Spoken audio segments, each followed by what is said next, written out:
Bonjour à tous et bienvenue dans Résonance. Aujourd'hui, on reçoit Franck Rapina. Il est agent général en assurance. Il va nous expliquer en quoi consiste son métier. Il est également président d'une association. C'est un club de golf, le seul club de la Creuse, le golf de la Jonchère à Gouzon. Donc c'est un chef d'entreprise qui mène une vie à 100 à l'heure.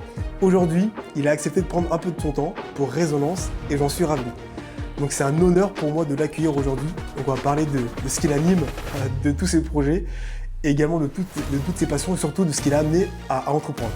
Ça va être passionnant, on va passer un bon moment. Merci à vous. Bonjour Franck.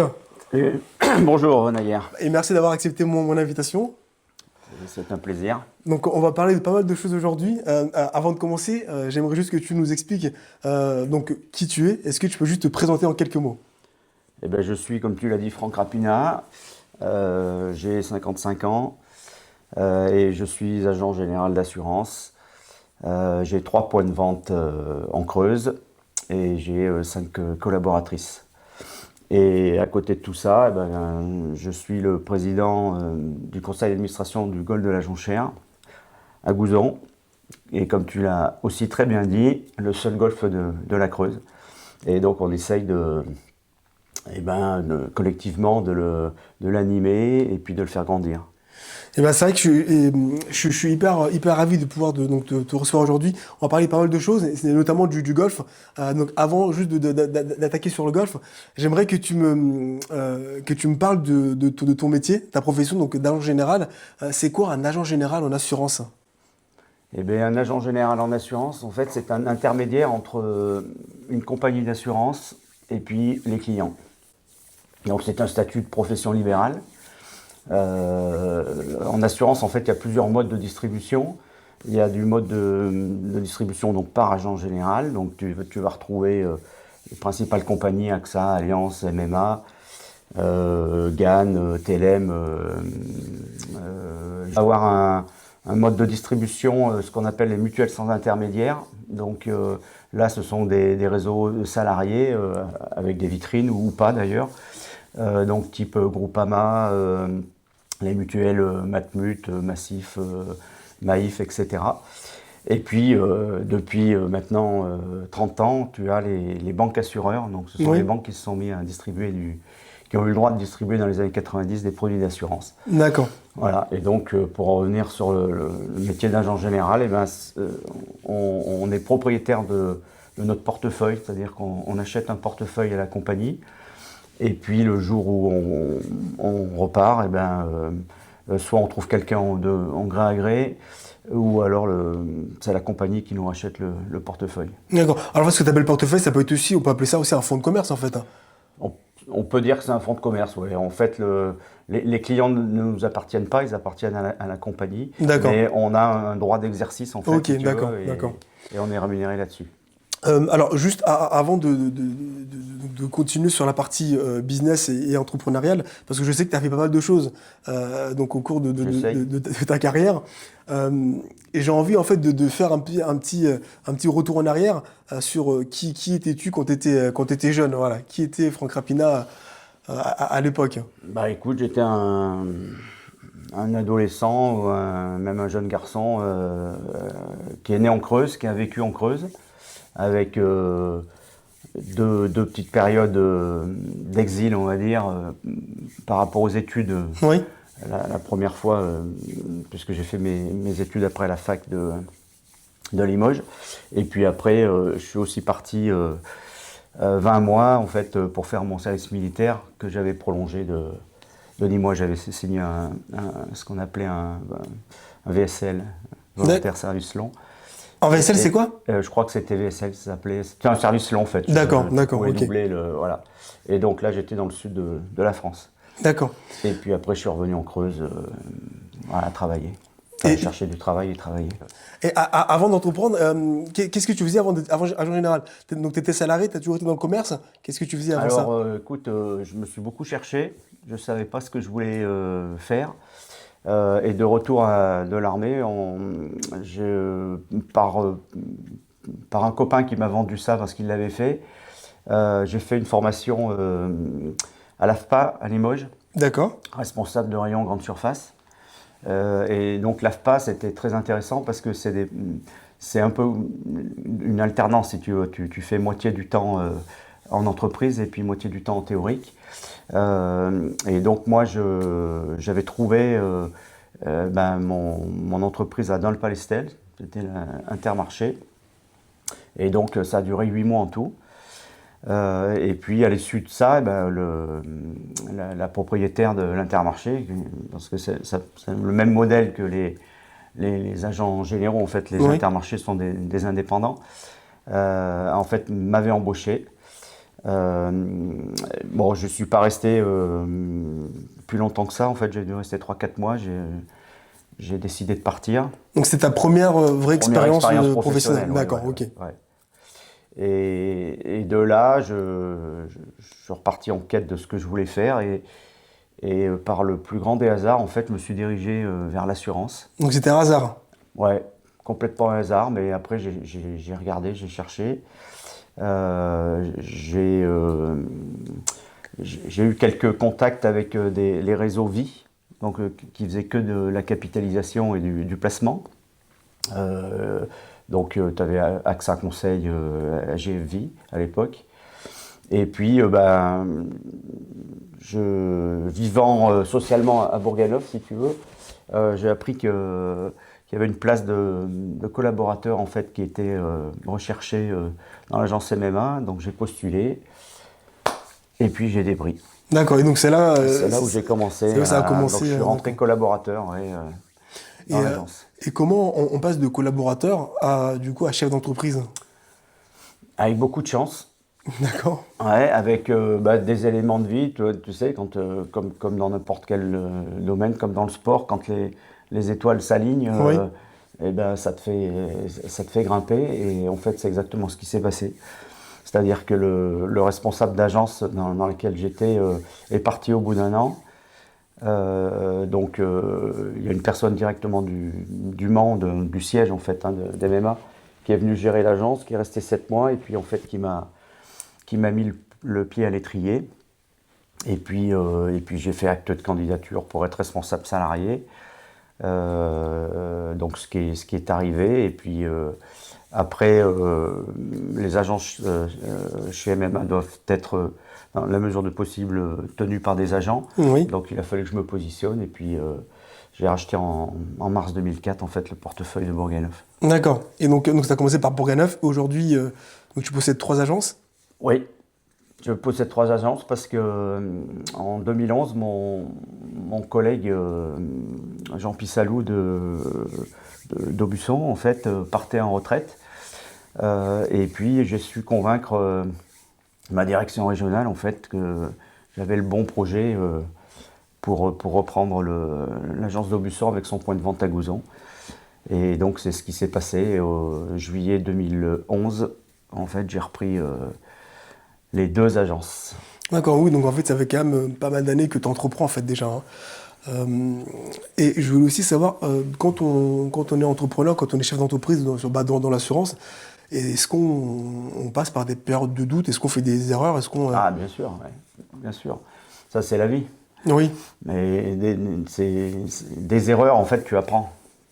Et il faut surtout pas être frustré de faire des erreurs. Alors, sur le moment, c'est de l'émotion. Tu fais des erreurs, tu as des échecs, et ben, ils sont arrivés. Ça fait partie du truc.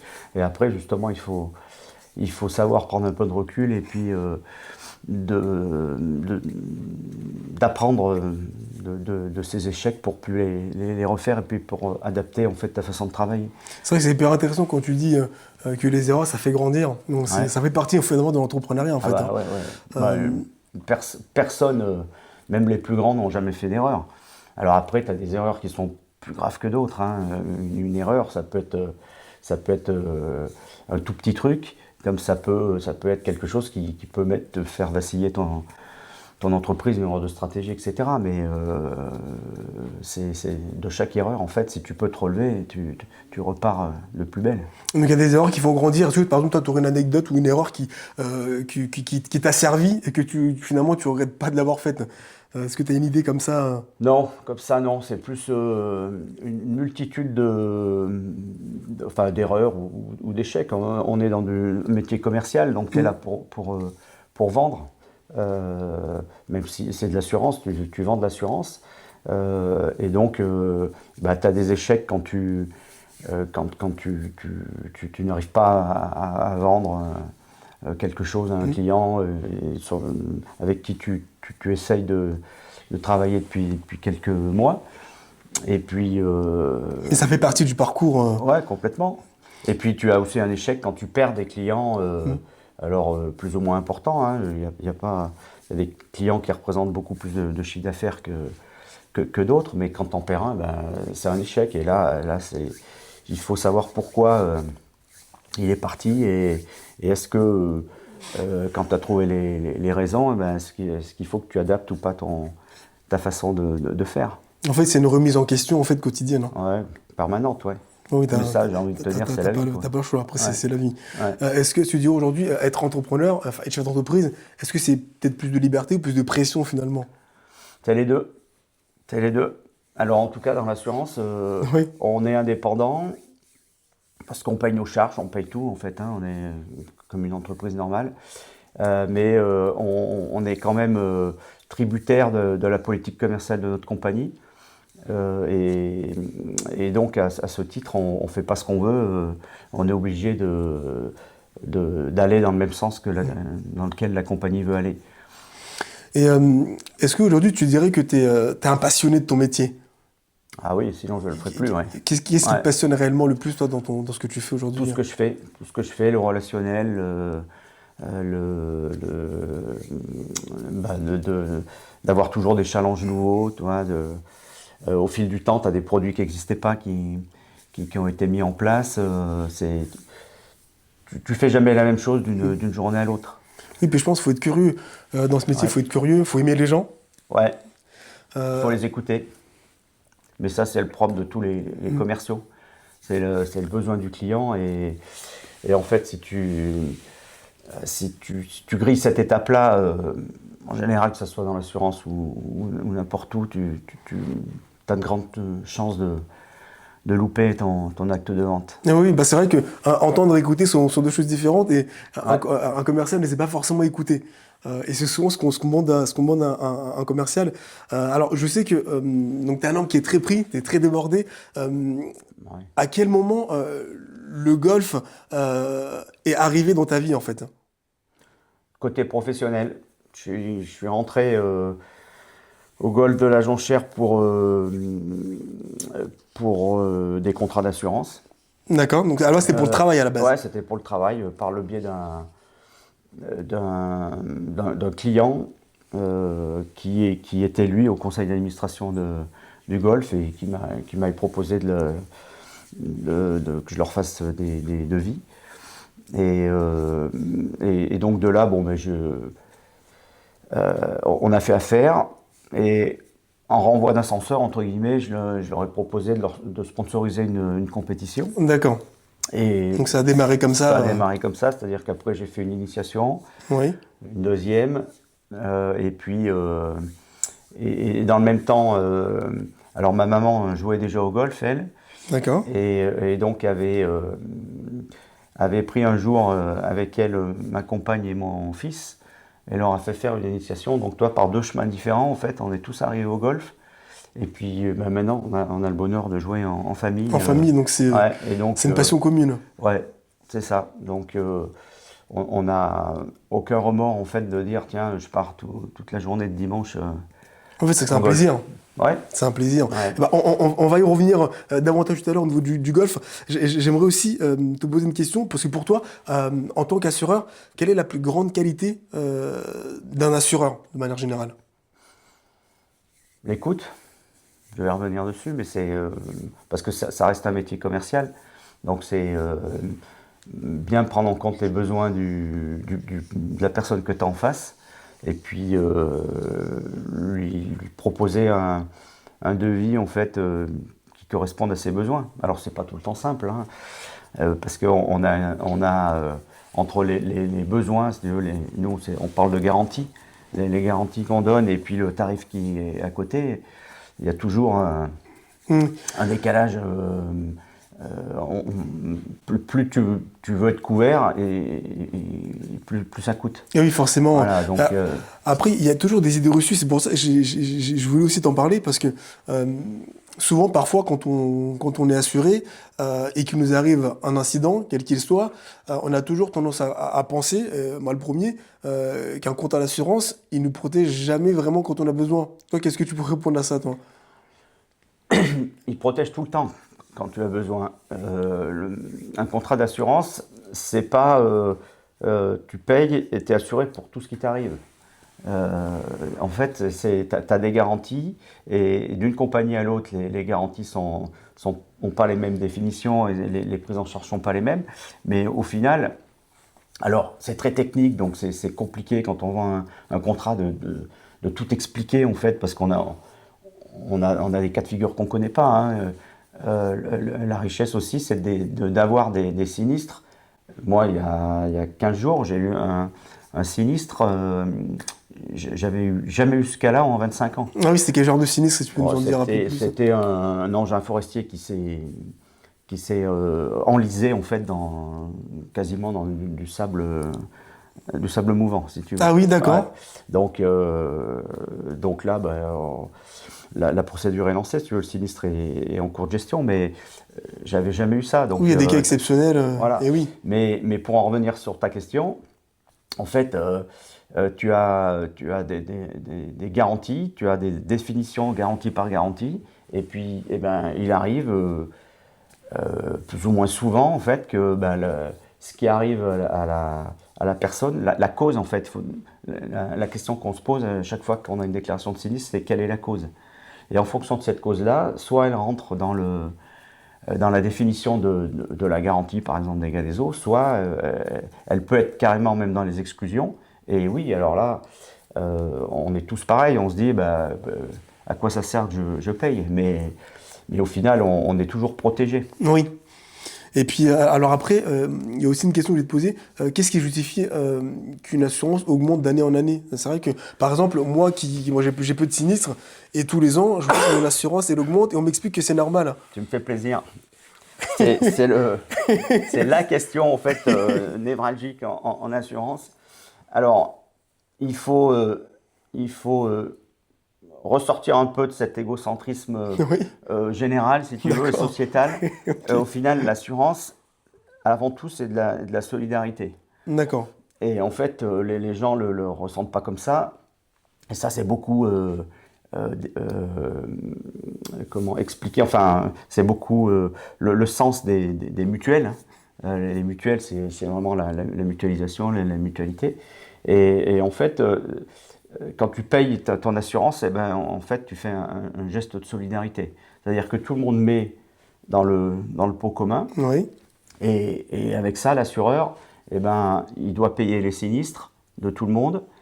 Il doit payer sa société, donc ses frais généraux, ses salariés, etc., oui. etc. Et puis, au demeurant, ressortir un peu de bénéfices. Oui, ça peut servir. Même si les compagnies d'assurance ne sont pas pauvres, hein, mais c'est le but quand tu travailles, tu veux gagner de l'argent. Mais la sinistralité, en fait, elle va rentrer en jeu pour la tarification. C'est-à-dire que si tu as beaucoup de sinistres, tu vas payer beaucoup, beaucoup plus cher parce que ton risque est plus aggravant que quelqu'un qui n'en a jamais eu. Mais tout ça repose sur des stats, si tu veux. Mais en fait, c'est pas parce que toi, tu n'as pas eu de sinistre que tu vas pas subir les augmentations. Alors pourquoi les augmentations? Parce que l'assurance n'échappe pas à la vie économique nationale et internationale. En fait, il y a une inflation des prix. Et donc quand le prix des matériaux prend 40% en 3-4 ans, l'assureur, lui, pour reconstruire une maison parce qu'elle a brûlé, ça va lui coûter 30-40%. Je veux dire, l'assurance n'est pas un satellite et elle est dans la société, elle est dans l'économie réelle. Donc tu as ce phénomène-là d'inflation, et puis tu as un phénomène qui est tout aussi important en fait, c'est, pour la faire simple, tu as de plus en plus de sinistres et ils coûtent de plus en plus cher. Et avec ça, si tu veux, la mutualisation, se fait, bon, je ne veux pas dire qu'elle se fait plus, mais elle se fait avec beaucoup moins de marge en fait pour les compagnies d'assurance. Et là, tu vois, juste ces jours-ci, tu regardes toutes les inondations Oui, c'est qu'il y vrai. a, et ben ça, c'est des coûts. Alors, je regardais ce matin, ils estiment, je ne sais plus, 4 milliards, Et puis forcément, faut 4 payer, milliards faut d'euros. pouvoir avoir les fonds. Il faut payer, bien entendu. Mais Ouais. c'est vrai que moi, ce que j'avais pas, est-ce qu'on nous explique pas, ou à moins que moi, je faisais pas forcément attention, mais c'est que quand on paye une cotisation, on cotise finalement au niveau national. C'est-à-dire qu'on c'est un pot commun, on est solidaire. C'est ça. Par exemple, nous, on habite à Guéret, on habite en Creuse, s'il y a un sinistre, je sais pas, dans le nord de la France, dans le sud, bah, notre cotisation, enfin, une quote-part de notre cotisation permet de couvrir Ouais, une partie de. ouais, complètement. D'accord. C'est une vraie mutualisation. Alors là, sur France Métropole et Corse, après, sur les départements d'outre-mer, je crois que c'est un peu différent. Oui. Mais, mais je donne souvent une image, en fait. C'est la personne qui veut pas rentrer dans ce système-là. L'assurance, il y a quelques assurances qui sont obligatoires en France, hein, c'est l'assurance auto. Oui. Mais Ah, c'est pas obligatoire? si, Ah oui, elle qui est, sont, ok, qui sont ouais, qui sont obligatoires, d'accord, oui, obligatoires. oui. L'assurance auto, l'assurance décennale et une assurance quand tu es locataire d'une maison ou d'un Oui. appartement. Après, tout le reste, tu peux ne pas prendre d'assurance. Un propriétaire de maison n'est pas obligé de s'assurer, sauf que s'il cause des dommages à quelqu'un d'autre avec des éléments de sa maison, il devra en répondre personnellement. Et oui, ça peut lui Mais coûter plus cher que sa cotisation. c'est certain, Et oui, oui, oui. enfin en fonction de ce qui pourrait lui arriver. Ouais. Mais si tu veux, si tu raisonnes comme ça, c'est-à-dire que voilà, moi je paye 400 euros pour une assurance X, s'il y a un sinistre, l'assureur, il ne va pas se limiter pour t'indemniser à ce que tu as payé. Oui, D'accord? Ben c'est le revers en fait du truc. On met tout dans le pot commun, c'est vraiment cette image-là.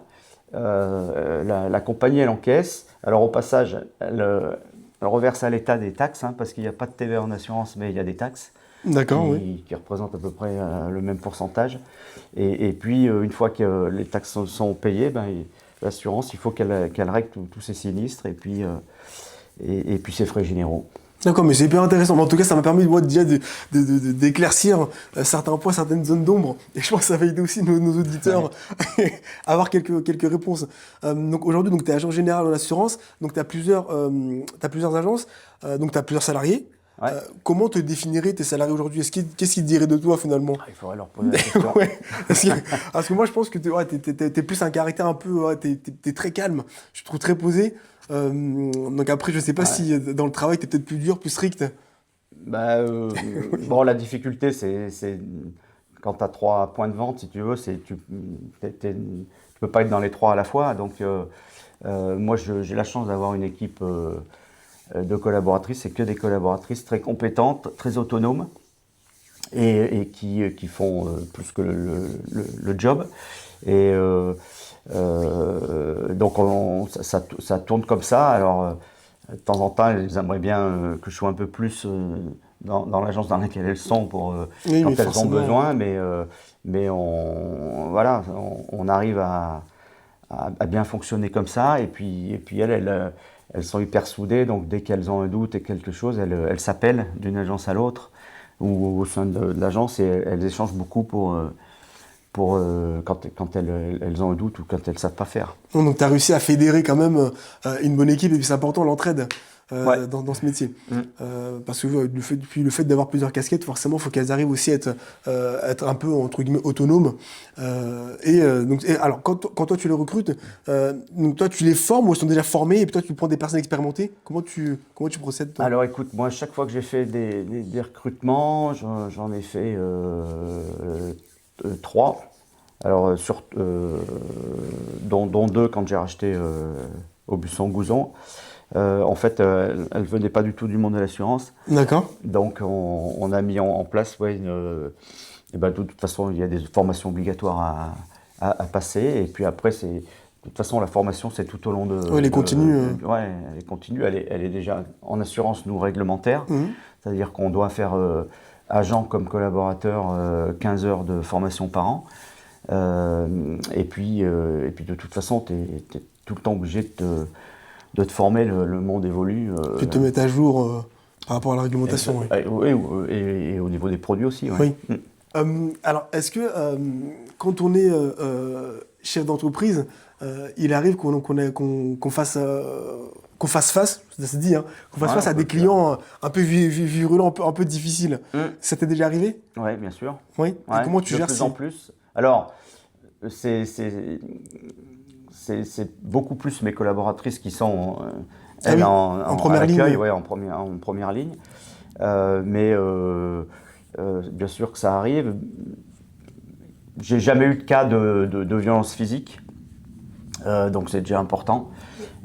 Après, la violence morale est importante. Hein, là, pour le coup, c'est un phénomène qui est croissant. La société et on sent bien qu'elle évolue et que les gens sont de moins en moins patients, sont de plus en plus exigeants. Et donc, il y a des situations un peu compliquées, mais ça dépend de la personne.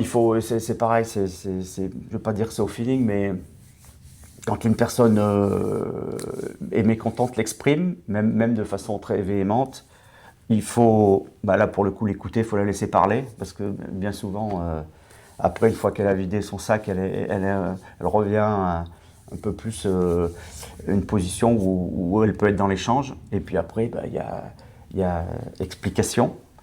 Alors, après, les gens l'entendent, ne l'entendent pas, ou ne veulent pas l'entendre, mais bon, voilà, c'est pas des moments très sympa à vivre, mais ça fait partie du métier, même si je te dis, voilà, le phénomène est quand même beaucoup plus prégnant qu'il y a 20 ans. Oui, en plus, ça, je suis d'accord, parce qu'il y a quelques temps où on entendait que même des médecins se faisaient agresser, et j'ai l'impression que même dans le monde d'aujourd'hui, c'est devenu normal. Disons qu'il y a le respect n'est pas un marqueur, je trouve, moi, essentiel de notre société actuelle. On n'a plus le respect, notamment par rapport à certaines professions. Alors, tu prends les médecins, tu peux prendre les maires de n'importe quelle commune qui se font agresser, qui se font même aussi, taper dessus, et bien d'autres, en fait. Hein. Donc, il y a une décomplexification, je ne sais pas si c'est comme ça qu'on le dit, de la société qui, moi, à mon sens, n'est pas saine, mais on est dans cette société-là, donc il faut. Et quand on voit que même les forces de l'ordre sont même plus respectées, où est-ce qu'on va? C'est ça. Et selon toi, alors moi je sais que la vie d'un entrepreneur c'est quand même relativement difficile. Et à ton avis, qu'est-ce que les gens ignorent finalement quand on est chef d'entreprise? La difficulté, ce que ça représente réellement de gérer une boîte. Pour moi, la plus grosse difficulté, c'est que le chef d'entreprise, il est tout seul.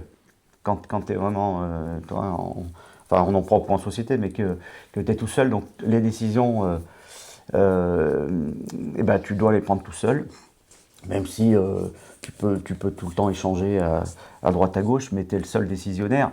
Et des fois, être deux ou trois, tu vois, ça peut permettre de partager, de diluer, et puis de prendre des décisions qui seraient peut-être un peu différentes, mais c'est le côté d'être seul. Oui. Voilà, il faut ça, tout repose sur le chef d'entreprise, en fait. Oui, puis ça peut être aussi fatigant, et je pense que c'est aussi quand même stressant, parce que mine de rien, quand on est chef d'entreprise, il y a des décisions où tu es seul à pouvoir les prendre finalement. C'est ça. Donc même si tu essaies d'en parler à droite à gauche, tu es le seul responsable. Ouais, au final, c'est à toi de prendre la décision. Donc aujourd'hui, là où on se trouve, donc nous on est Wamoji, donc à Saint-Victor-Marche.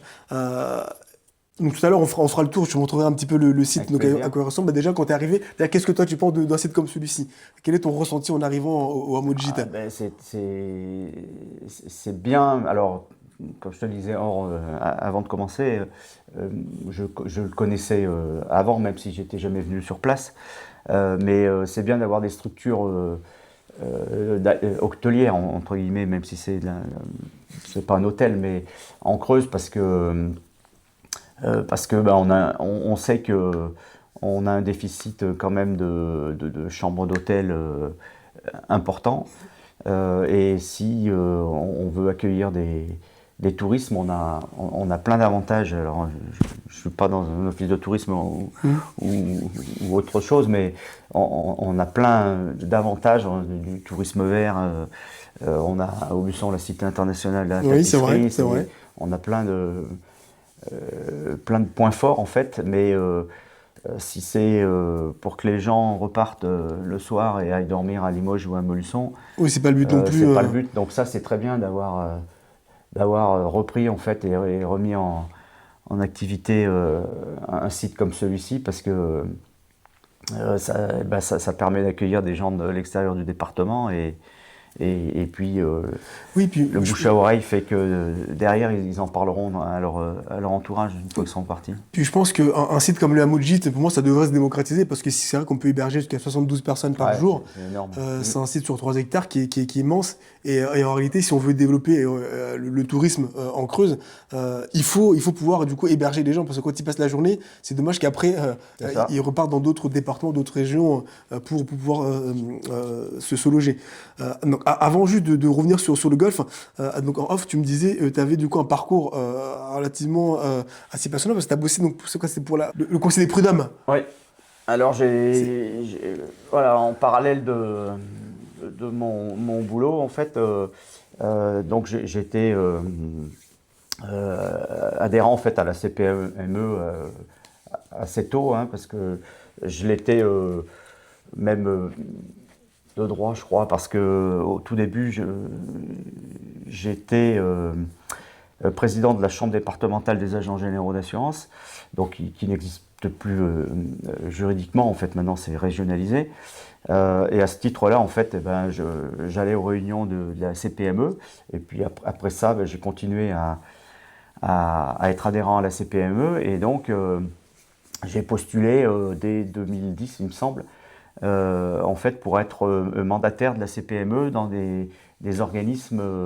Alors moi, je suis parti vers la CAF, donc j'ai été mandataire CAF de 2010 à 2022. Mais j'ai été aussi un petit peu à la médecine du travail de la Creuse, et j'ai arrêté quand ça a été quand il y a eu une fusion avec celle de la Haute-Vienne. J'ai fait aussi 4 ans, toujours dans le cadre d'un mandat CPME, en tant que conseiller prud'homme. D'accord. Très très intéressant comme. Et c'est quoi un conseiller prud'homme? C'est quoi son rôle exactement? Le conseiller prud'homme, en fait, c'est celui qui va être, alors entre guillemets, juge. En fait, quand un salarié met, alors l'expression parle d'elle-même, met au prud'homme en fait son employeur, c'est à 90%, je crois. Dans ce cas-là, c'est rarement l'employeur qui met le salarié au prud'homme, même si ça peut exister, parce qu'il lui reproche des choses en fait par rapport au contrat de travail, par rapport ce qui lie l'employeur et le salarié, c'est le contrat de travail. Donc tous les cas sont liés au contrat de travail, et donc ce sont des collèges de 4 assesseurs, 2 représentants des salariés, 2 représentants des employeurs, et puis à 4 il faut rendre un jugement, si possible en droit, parce qu'on est là pour respecter le droit, donc on s'appuie sur le code du travail, on s'appuie sur le code de procédure civile, etc. Et puis pour apporter une solution en fait aux problèmes qui lient les 2 parties. D'accord, donc c'est vrai que c'est passionnant. Et puis, je pense que tu as passé une période avec. T'es arrivé à jongler entre toutes ces activités. Oui, parce qu'on est en Creuse. Et alors sans que ça soit péjoratif, il y avait pas tant de dossiers que ça en fait, parce qu'il faut savoir qu'il y a plusieurs actes. C'est séparé par activité. Tu as le commerce, tu as l'agriculture, tu as les activités diverses, tu as l'industrie, et donc chaque conseiller en fait, appartient à une activité. Tu vois, ou alors des fois peut aller sur demande faire un jugement en fait sur une autre activité, mais moi j'étais sur le commerce, j'étais resté sur le commerce et donc on était un certain nombre, donc c'était pas toutes les semaines, toi, ça me prenait allez, je sais pas entre une fois par mois ou une fois tous les 2 mois. Oui, d'accord. Voilà. Et ça, j'ai fait ça pendant 4 ans. C'est très très intéressant. J'ai arrêté parce que c'était aussi chronophage et j'avais pas le temps de le faire. Enfin, surtout sur la fin, j'avais plus le temps de le faire, de prendre le temps et donc j'ai préféré arrêter plutôt que de mal faire les choses. Oui, oui, puis on va voir qu'après, il a fallu faire des choix. Et c'est aussi après cette période-là qu'est arrivé donc le golf, le golf de la Jonchère. Alors, je vais te laisser du coup nous parler un petit peu du golf, de nous le présenter, Ouais. de nous le décrire et puis d'essayer de nous le vendre, on va dire. Allez, on va faire ça alors. Alors, je vais vous parler d'abord d'un temps que je ne connaissais pas, mais j'ai l'historique. En fait, le golf de la Jonchère, a été créé en 1989 par 3 propriétaires. Donc, ils l'ont exploité en direct et ils l'ont exploité jusqu'en, alors là pour le coup c'est un peu une zone grise, 2015-2016, où après ils ont mis la clé sous la porte. Et donc le golf est resté fermé 4-5 ans, jusqu'à ce que les propriétaires actuels le rachètent, fassent des travaux. Donc ils l'ont acheté au début des années 2000, ils ont fait des travaux puisque le golf n'était même plus le golf, puisque sans entretien pendant 4 ou 5 ans, la végétation reprend ses droits, Oui. etc. Donc ils ont refait énormément de travaux et ils ont ouvert, il me semble, en 2002 et ils l'ont exploité jusqu'en 2013, fin 2013. D'accord. Et de là, donc le golf a fermé 2-3 mois et un collectif de gens, principalement de Gouzon, en fait, on crée l'association existante en fait pour relancer le golf avec l'appui des collectivités territoriales, c'est important à le dire, et également de Jean-Jacques Lozac qui était déjà sénateur ou en tant que président du conseil départemental, je ne sais pas, j'y étais pas. Mais voilà, avec l'appui de tous ces gens-là, en fait, ils sont repartis, ils ne connaissaient rien au golf, mais en fait, ils partaient du principe qu'ils ne pouvaient pas laisser tomber une structure aussi importante que ça pour le tourisme. On parlait du tourisme. Un golf, en fait, est un élément prépondérant du tourisme sur une zone. Et donc, de 2014 à maintenant, c'est l'association qui gère le golf. Donc, il y a 5 salariés à temps plein salariés par le golf. D'accord. Il y a 3 jardiniers et 2 hôtesses d'accueil. Et le golf, en fait, fait vivre 7 personnes à temps plein, puisque à côté des 5, il y a Guillaume Villard, qui est le pro-enseignant, Oui. et qui a un salarié là depuis septembre, qu'il avait eu 1 an avant en alternance, pour qu'il passe son diplôme. Et donc, ils sont 2, donc avec les 5 salariés, le golf fait vivre 7 personnes à temps plein. Donc c'est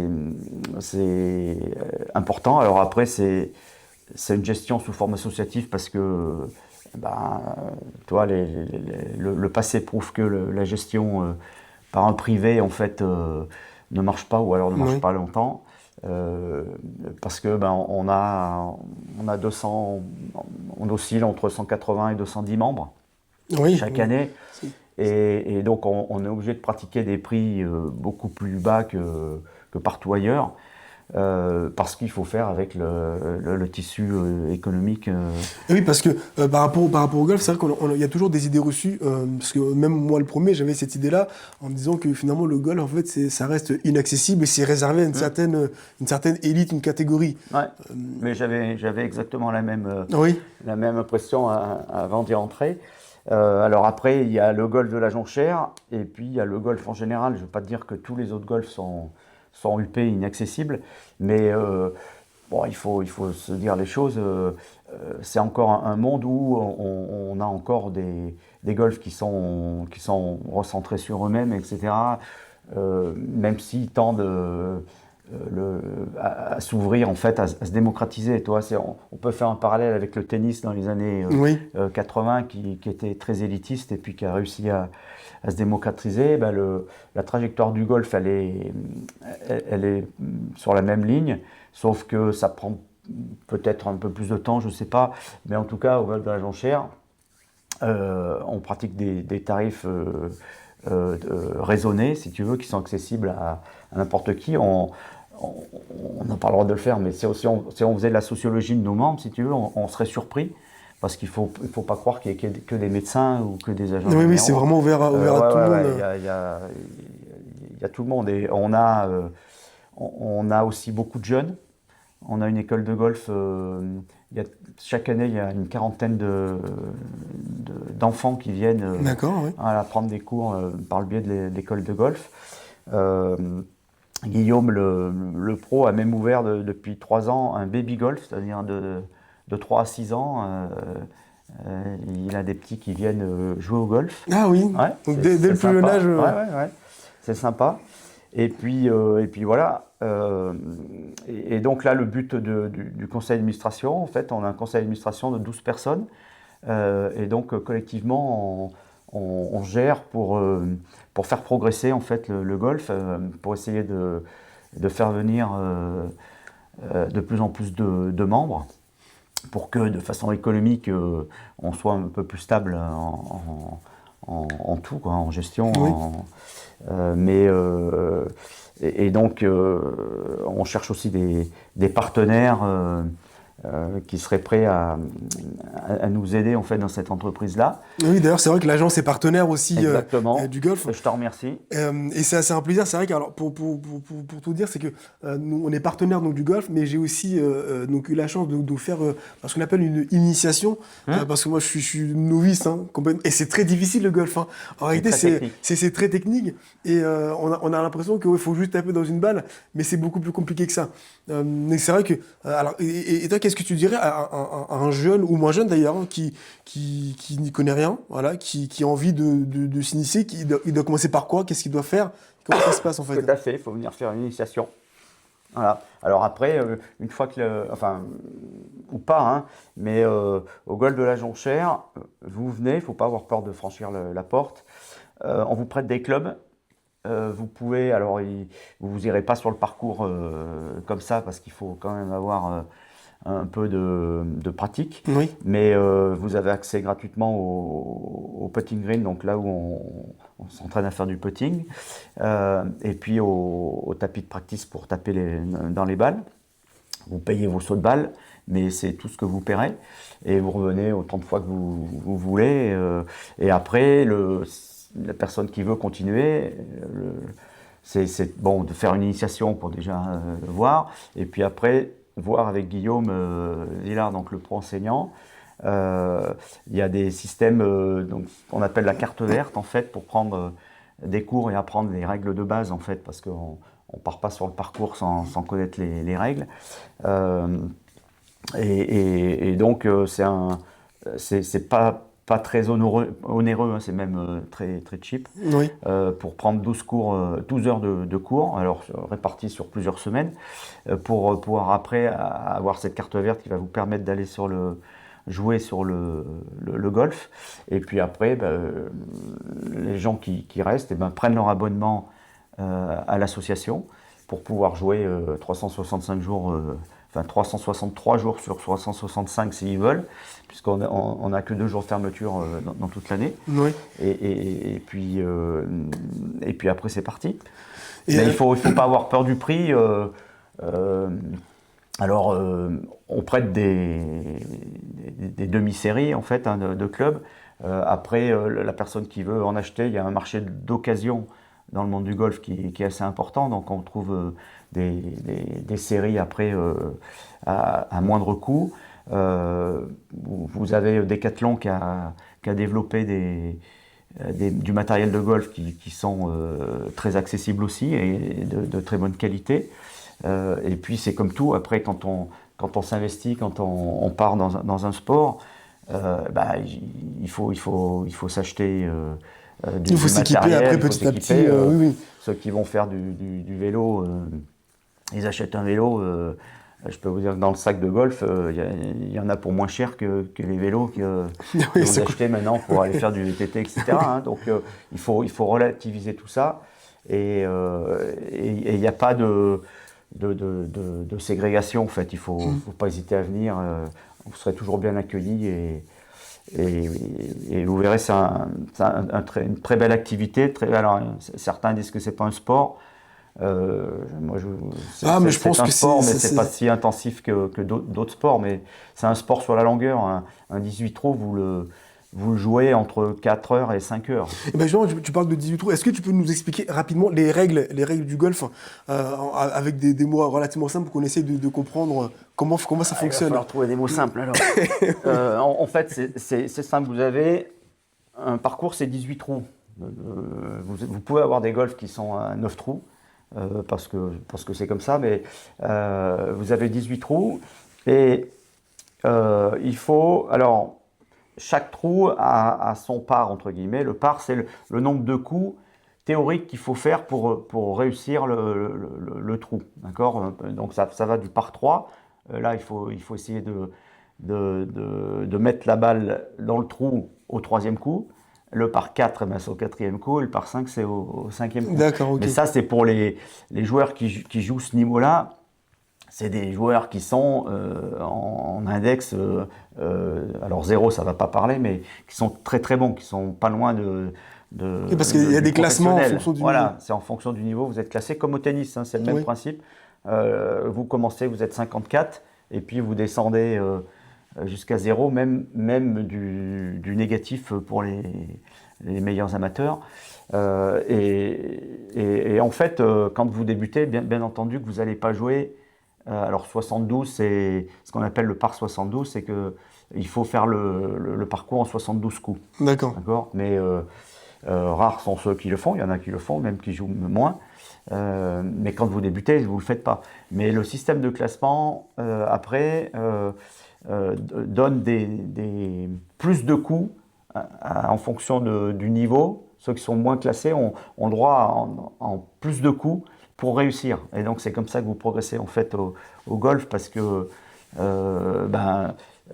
vous pouvez gagner une compétition en faisant votre première compétition, vous pouvez la gagner parce qu'on a deux classements. On a un classement brut, ce qu'on appelle, c'est-à-dire là, c'est celui qui fait le moins de coups, hein, et c'est celui qui a gagné. Et le classement net, c'est des coups en fonction de son index. D'accord, ok. C'est ramené, et en fait, chaque week-end, quand on fait des compétitions, au beau jour, en individuel, vous avez des joueurs moins bien classés qui gagnent par rapport à des joueurs qui ont un index beaucoup plus important. Ok, d'accord. Et alors, parce que du coup, tu me parlais des compétitions que vous organisez au golf. Est-ce qu'on peut juste assister à ces compétitions? Oui, on peut venir venir, déjà pour regarder, observer un peu comment ça marche, oui? Complètement, oui. D'accord, ok. C'est pas forcément sur suivre. Alors après, il faut demander l'autorisation des joueurs, et puis mais vous pouvez suivre. Hein. Moi, je l'ai fait l'année dernière à quelqu'un qui venait comme ça, qui voulait suivre une partie. Je l'ai pris avec moi, et puis il m'a suivi pendant 4 heures, et puis il a vu comment ça se passait. D'accord. Ouais. Et alors, en tant que président du golf, donc du coup, il y a un bureau, donc vous êtes combien en fait au bureau? 12. 12 en tout, conseil d'administration, ouais. Je voulais aussi te demander, aujourd'hui, le golf, parce que moi, c'est souvent considéré comme un sport solitaire, le golf. Qu'est-ce que tu en penses de ça? C'est un sport individuel, pas solitaire, parce que, alors tu peux aller jouer tout seul, mais dès qu'on parle de compétition, et encore une fois, la compétition est accessible à tout le monde, en fait, tu joues jamais tout seul.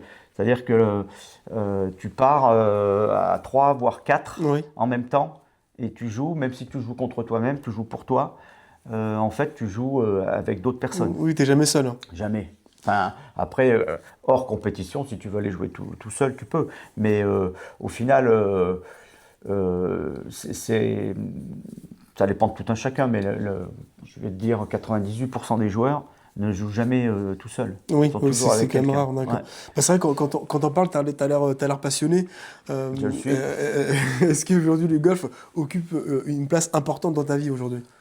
Oui, importante parce que, bon, parce que déjà je suis au conseil d'administration et donc il faut prendre un peu de temps pour gérer.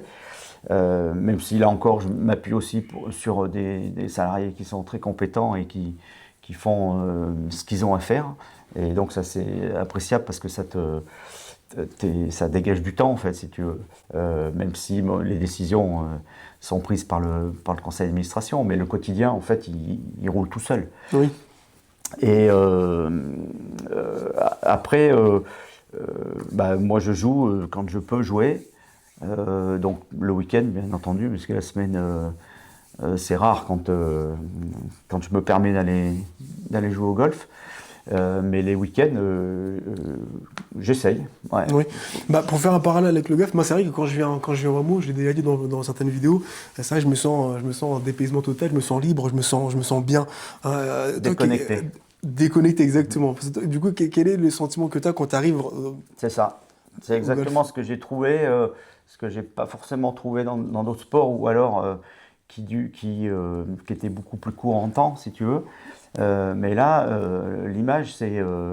alors, ça le fait peut-être pas à tous, hein, mais moi, je rentre sur le golf, tous les problèmes de la vie professionnelle, de la vie personnelle, ils restent sur le parking, T'oublies tout, mais ouais. vraiment, réellement. Hein, et en fait, tu te concentres, en fait. Tu es obligé de te concentrer tellement que tu ne penses qu'au golf et tu fais le vide.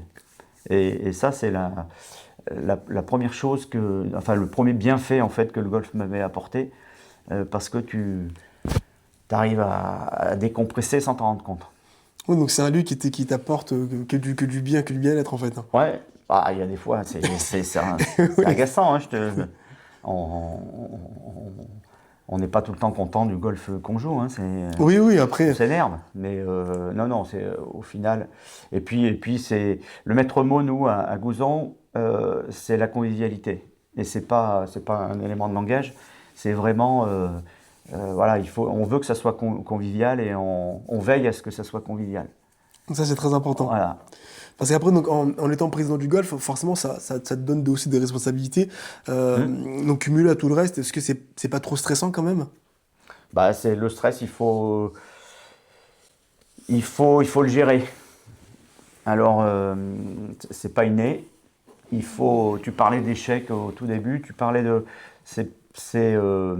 parce que tu es passé par un moment très compliqué, en fait, eh ben, en tout cas moi c'est ce qui m'était arrivé, que tu prends de la hauteur et que tu écoutes ton corps. Parce qu'on parlait au tout début de façon commerciale, qu'est-ce qu'il faut faire? Il faut écouter, on écoute les clients, on écoute les gens, mais on n'écoute pas son corps. Bah, tu sais que c'est très touchant ce que tu viens de dire, mais parce que du coup, par rapport à quoi? C'est-à-dire que qu'est-ce qui t'est arrivé Alors moi, réellement? sans vraiment aller dans le détail, ben, au moment où j'ai repris Aubusson, je pense que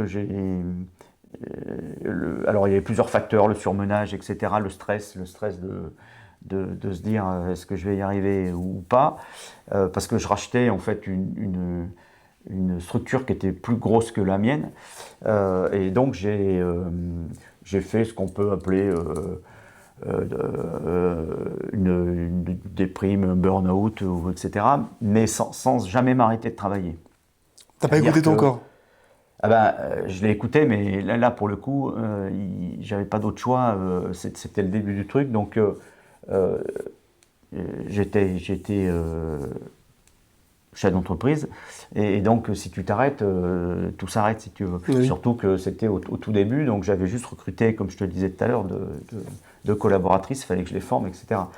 Mais en étant accompagné médicalement, hein, donc grosse entre guillemets traversée du désert psychologique.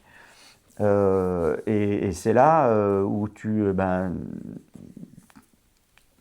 apprends à écouter ton corps et puis à savoir après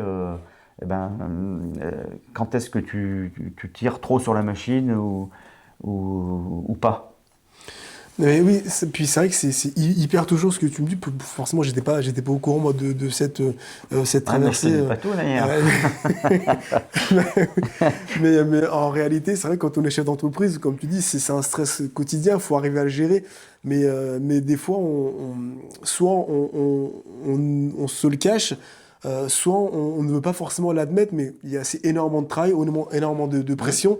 C'est vrai que moi j'ai une période comme ça, c'était en 2019, je me souviens très bien, où j'étais hyper épuisé, j'ai fait une très belle année, j'avais bien travaillé, sauf que il y a cette fatigue mentale en fait, qui te tombe dessus, où tu te dis, mais en fait t'es lessivé.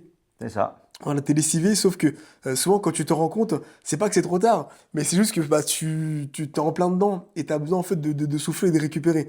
Et malheureusement, quand on n'écoute pas son corps, bah, il te finit par te mettre en garde. De toute façon, si tu l'écoutes pas, oui, il te lance des signaux et si tu les vois pas, à un moment, tu t'arrêtes. Automatiquement. Ouais. Moi, j'ai Et- des exemples de personnes chez MMA, une, une inspectrice, entre guillemets, euh, un jour, elle part en rendez-vous, elle arrive, elle était dans sa voiture, elle arrive, elle éteint le moteur, elle va pour ressortir, elle ne pouvait plus sortir de la voiture. Elle était bloquée. Mais bloqué comment Bah, ça? bloquée, tant psychologiquement, enfin certainement le psychologique qui bloquait Ah, le mécanique. le cerveau bloquait Ouais, tout le reste? ouais, et burn-out. Burn-out. Et certainement qu'elle a eu plusieurs signaux, mais quand tu ne sais pas les voir, eh ben, tu ne les vois pas. Et donc, eh ben, le corps, là, à un moment, il a dit stop. Et c'était pas plus mal que ça soit comme ça, parce que des fois, il dit stop, mais vraiment stop, Ça peut être parce que plus ça peut radical être encore. létal, quoi. Eh oui, oui. Ouais, quand tu tapes trop sur la machine, mais je te dis, il faut passer par des... C'est comme tout, quand on parle d'échec dans la vie professionnelle, c'est un échec. Et il faut savoir, de toute façon, là, quand tu es dos au mur, tu n'as pas d'autre choix que de voir ce qui t'arrive et puis de faire le nécessaire pour que tu te soignes et puis que tu repartes après. Parce que quand tu fais face à un événement comme ça, automatiquement, tu t'es arrêté, tu t'arrêtes de travailler. Comment ça se passe? On prend le relais sur tes activités?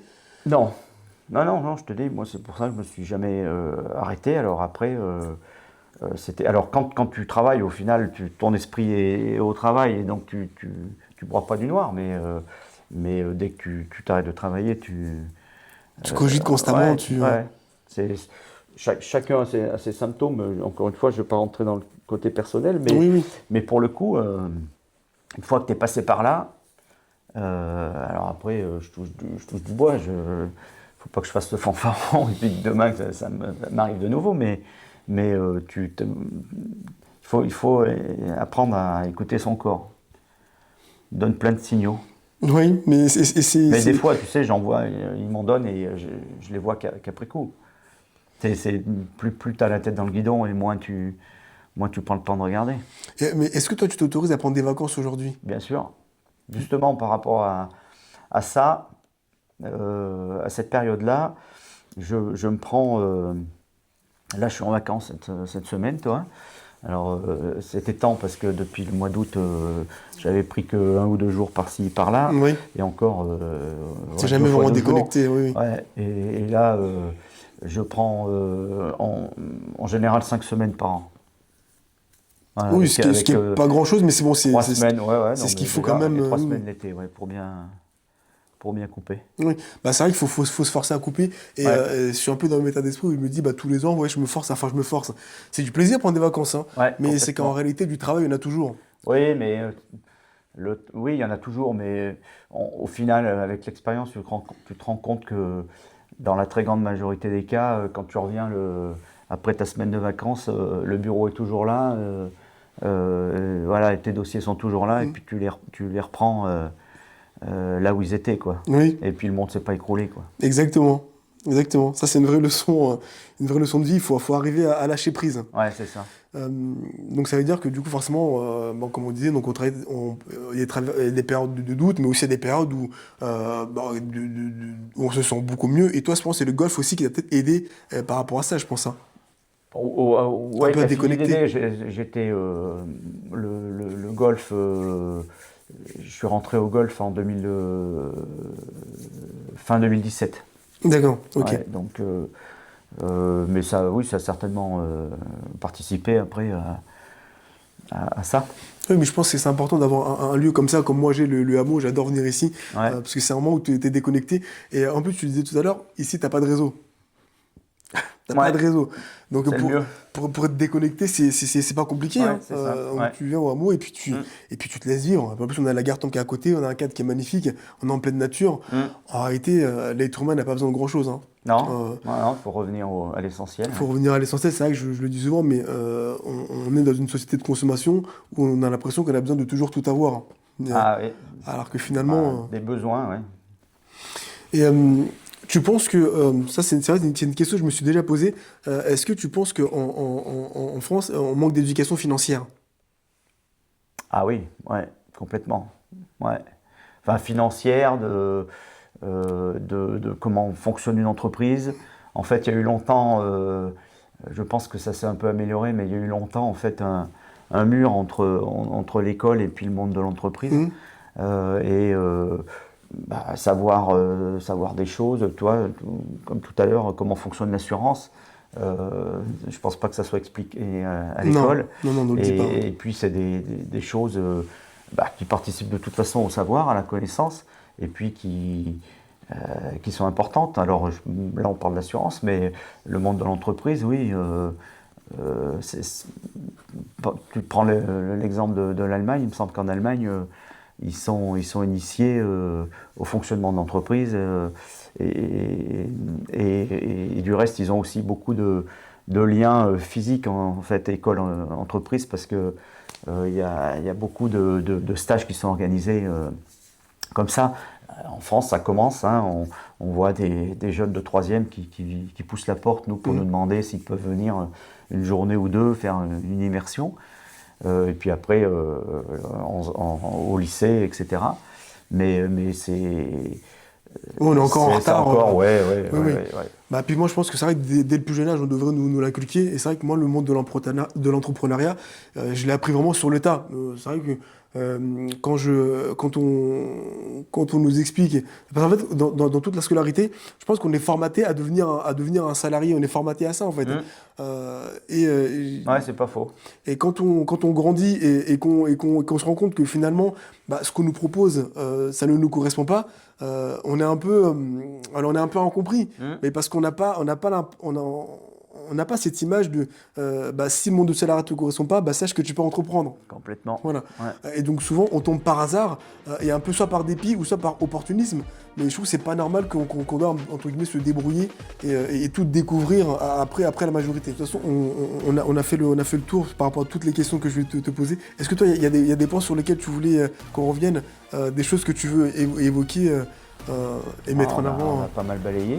Oui. Donc écoute, Franck, je te remercie en tout cas pour ta sincérité et pour cet échange. Et merci en tout cas d'avoir aussi accepté d'intervenir dans Résonance.